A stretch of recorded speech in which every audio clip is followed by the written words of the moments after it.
We're going to carry on the theme of how startup companies are working with the giants, multinational corporations. It's clear that shifting trends in this kind of collaboration is increasingly common. And as we just heard, in the best of worlds, everybody wins. There's critical investment, mentorship, exposure to new ideas, and new levels of agility. The work that Prism, the young cloud-based analytics system, is doing with Intel Capital is another prime example.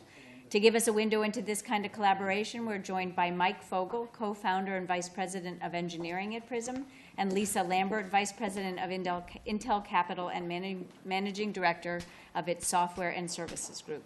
Steve, you're back. Take it away. Got all these things. Good to be with all. We are going to give you guys all medals for this rapid song. So good to be with you. Mike, I hear that you're a crazy biker.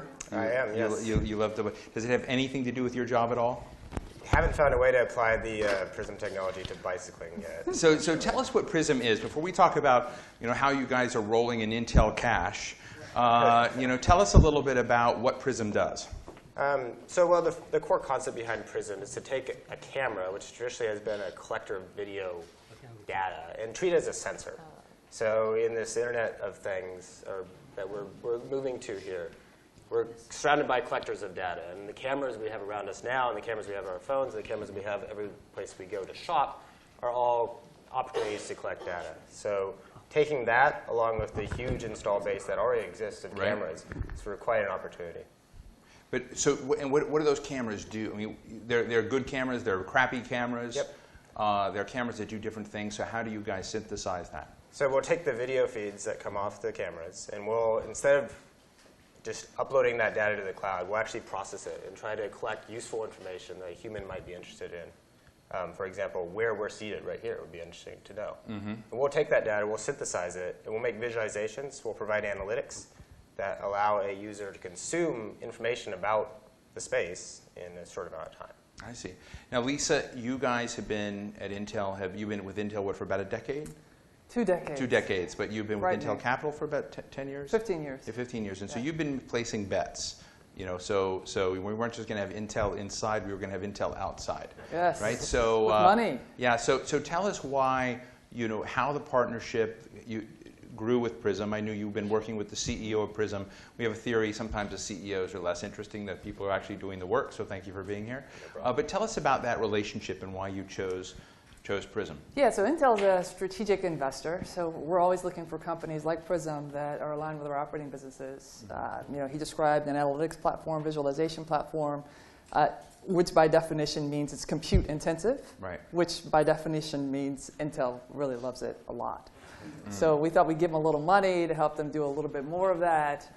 And on a serious note, we have a number of engineering technology collaborations with them around our visual products group, around our data center group to some degree. I mean, it's a mashup of analytic data and visual data that's processed in a way that helps retailers better serve their customers. And so do you become a mentor to them? I mean, tell us about the relationship.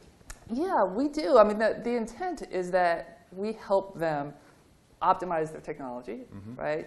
On our platform, and then we help them go to market, right? So we have a number of programs, our technology days, which are basically introductions that we make through our business development organization. So Intel covers a number of global brands, the Global 2000 brands, and so we've got business development managers who cover those accounts.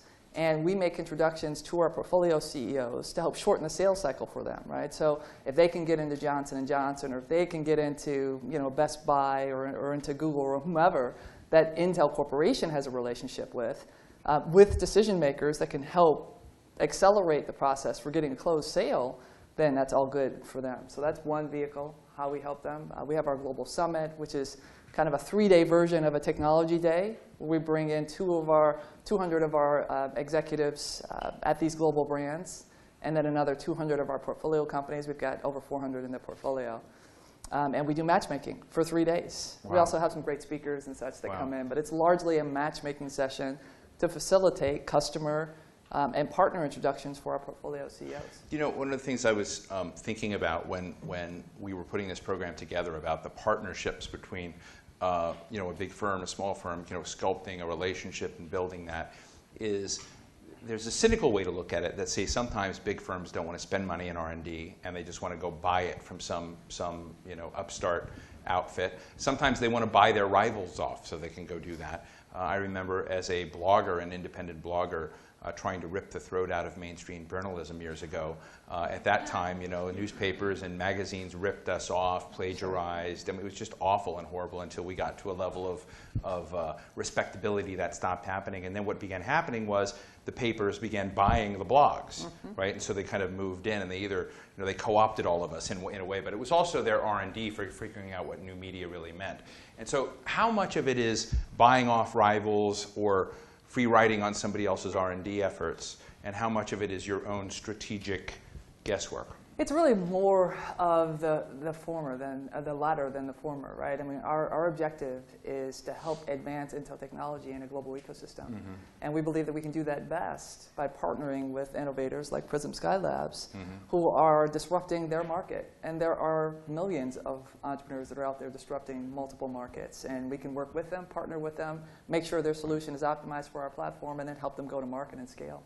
Mike, I know that you've got money from a lot of other different sources as well in your company. So what is the relationship with groups outside of Intel? So some of our other investors have also been very helpful and hands-on. We had some early... Not as helpful as us, though. Not as helpful as Intel, of course not. Good. Yeah. Andreessen Horowitz was one of our early stage investors. They provide Is it fun to work with Mark Andreessen? I've never met Mark myself, unfortunately, but the company's great. So they're a very high-touch investor. So they'll provide a lot of the support that a bunch of tech guys out of university might not have the know-how to do. Now, did you start out of university? Is that? I finished my master's at Stanford and then went straight. So, but the idea when you co-founded this sort of grew out of your pals as sort of the Google-like thing. I met Steve, our CEO, through a friend of mine. Yes. So. My experience, the best way to try to get a startup off the ground is. So one of the underlying themes today is sort of look at that pathway for the small player, right? The small innovator, the new startup, and whether or not they swim towards find a big firm, a mothership, if you will, to help do that. Whether that's a smart thing to do, or whether swimming the other direction is smart. Why did you pursue the course you took? I think in Prism's case, the technology we're trying to build is a pretty complex product. So we span the distance from the camera itself, which we're treating as a sensor, all the way over to a traditional cloud app with a responsive mobile web design. So that's a pretty big task you have to go out and build that. It's not just another, like puppies or something like that. Or right. So given that, you need a large range of skills. You need a large range of technologies, and you need a team that's actually big enough to do that. So you need big players. You need to meet real customers that have real money, more than just a 99-cent download. So you actually build things. You're not, or would you say you're in the industrial side of things or on the software side? We're in the software side. We're a platform that works with different devices. But then you can animate hardware. Do you think that the preference in Silicon Valley right now towards the software folks is appropriate, or is it a bubble? I think given the time scale that was talked about earlier, I think that makes sense. I mean, so from Prism's, what we're trying to do at Prism, the only reason it's a reasonable time scale is because we're working on top of so many other technologies, namely the advances in computer vision over the last 15 years or so. I guess in our case of Intel, we've been able to, the partnership with a hardware manufacturer of a software platform is an obvious connection, both from we can make suggestions of here's what would help out our software, and they can also provide help in how to use their hardware more efficiently. So Lisa, given you're nearly 2 decades at this game, you've seen bubbles blow up and come back. I mean, I think right after you joined Intel, the bubble burst 3 years later for Silicon Valley. Do you get the sense that are you able to sort of look at your investment strategies within that sort of wave? A tsunami can come any moment, wipe things out, and you've got to start over again? Yeah, I think, but that's just a part of our business, right? So you adapt to that. You expect that. In fact, we're, underserved markets, markets that, have legacy business models, usage models, technology. I mean, those are ideal for venture capital, right? We want to disrupt bad business models. We want to disrupt, bad customer user experiences. We definitely want to disrupt technology. in a way that is valuable to Intel. And I think there's always that out there. In fact, I think it's better when things are bad than when things are So hot. as I told you, I knew the old Intel when it was smaller, run by these giants like Andy Grove and Craig Barrett and others. I mean, it was a big company, but now it's kind of gargantuan. Have you guys, it may be unfair, but are you still as nimble as you used to be in making these kind of decisions? If you met, Mike had another great idea and you said, wow, it had some merit. How hard is it for you to get your colleagues to sign off on it, say, compared to 20 years ago? Actually, I think that's a part of Intel Capital's role. I mean, not just Intel Capital. I mean, we do equity in Intel Capital, but I think business development's role, I think our M&A group's role, our objective is to be the eyes and ears for the company. We should be finding... So you are the nimbleness. We're the nimbleness. We instill nimbleness into the company, right? We force them to look at reality, right? This is what's happening in the market. These are the technologies that are occurring. You can either choose to ignore them, or you can act on them. We're here to be a vehicle for whereby you can act on them. I want to go to the audience in a moment, but I just want to get a sense. You're both here, and I know Renee James, your president, is on the advisory board on sort of cybersecurity to the president. There are other people like Aaron Levy at Box. I don't know if you folks are into this at all, but you have this sense that there's this great house of cards, not the kind of Kevin Spacey type, but this great fortress of magnificent things that's been created in Silicon Valley that promises you. And then there's this awful, evil thing that can come and bring it all down in terms of cyber hacking. We just saw that every person who works for the federal government just saw their personal data go some direction. How vulnerable are we all on the cyber front to the kinds of things we're hearing about? Do you worry about that being on the investor side? Well, is everything more risky now this year than it was 2 years ago? Yeah, I don't know that we're worried as much. I mean, Intel does have a security group, so we acquired McAfee, and we've got a hardware group. Could you have prevented the federal government from getting hacked the way it did? We think that software is the right combination to prevent those types of hacks. So I think. So the federal government's just stupid on this? The federal government is using, like many, technology that is not adept at dealing with today's environment. Sophisticated hackers, sophisticated technology, they're just not. And I think they have an opportunity to upgrade. We're trying to get them. Mike, are the Chinese and Russians snooping on Prism? Prism's had like such a Chinese and Russian, target that. The Eastern you seem like you're inviting it by naming your company Prism Skylab. Oh, right. There was an unfortunate name class a few years ago. Right. I guess to speak to the security standpoint, from Prism, we built on the ground up with security in every piece of our application, down to we're the only video platform that we can remove people from the images out on the edge of our system, so your personal privacy is protected. But we've taken that all the way through our system, all the way out to the cloud. A lot of the security attacks and vulnerabilities you see in the news are often they're not applying best practices. It's not to say that best practices will actually solve everything. There may be, NSA may be out there being able to work their way around it, but more often than not, you have systems that aren't designed well, don't have all the attack vectors in consideration. Let me go to the audience, right here.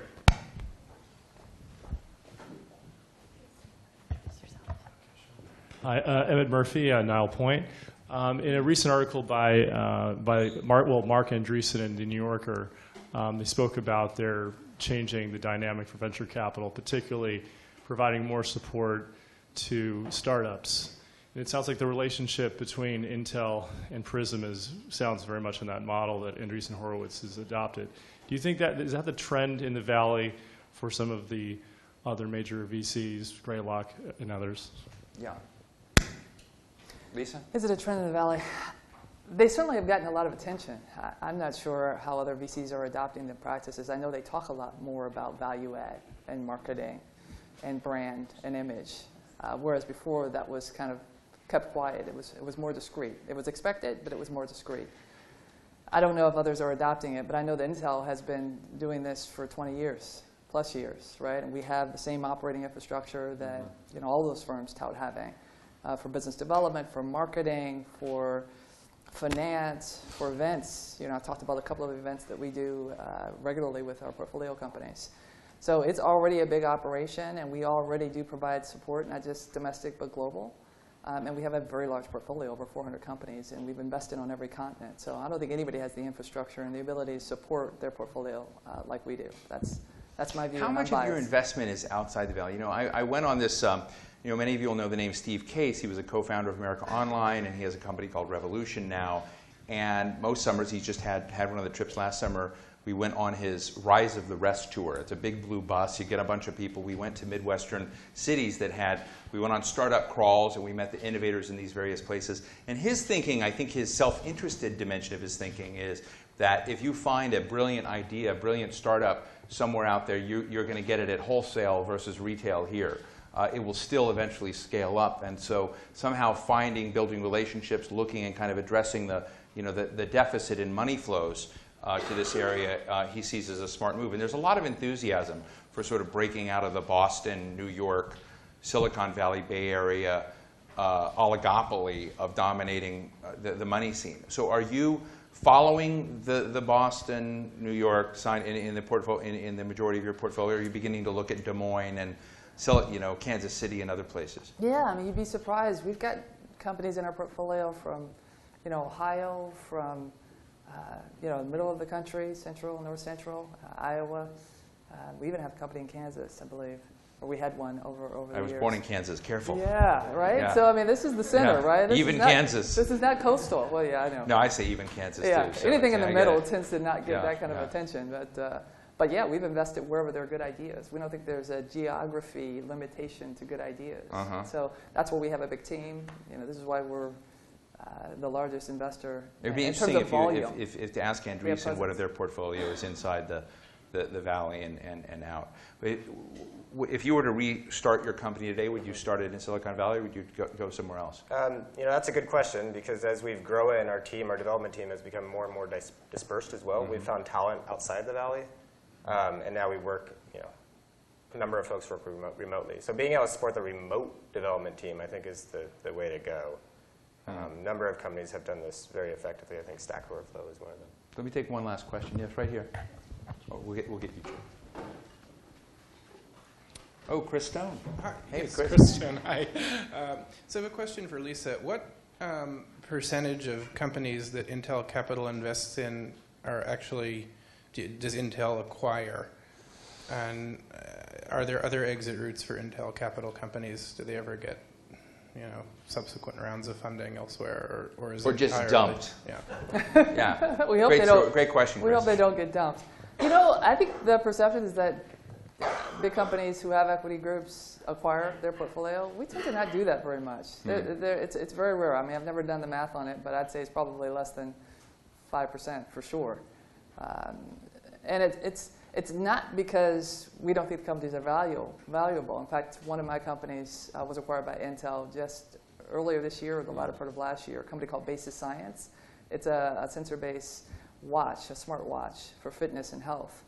So we did acquire that, and our new devices group acquired it. But it's more infrequent than it is frequent. And it's because, we're building these companies. We want them to scale. Is there sort of smartwatch envy out there? Yeah, well, we did it before the Apple smartwatch. But you moved on it more slowly. I don't know that we have. It's in the market. Oh, okay. You can buy okay. one. Oh, Yeah. It was out there actually before the Apple Watch.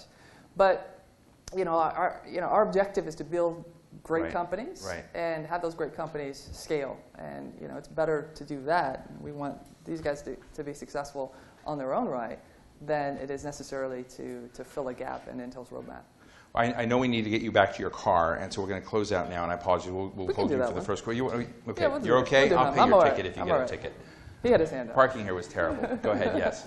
Jim Dyer with what I call no-name startup. Okay. Okay. So I'm wondering about Intel VC, Lisa, and do you do seed stage rounds where there's very little traction or zero traction? Yeah. And what percentage of those do you think you're doing currently? We don't do a lot of seed stage, and it's mostly because we're so large. I mean, Intel's 108,000 employees, all over the world, and it's almost like dancing with an elephant for the portfolio companies, right? We are strategic, so we do expect some alignment with our businesses.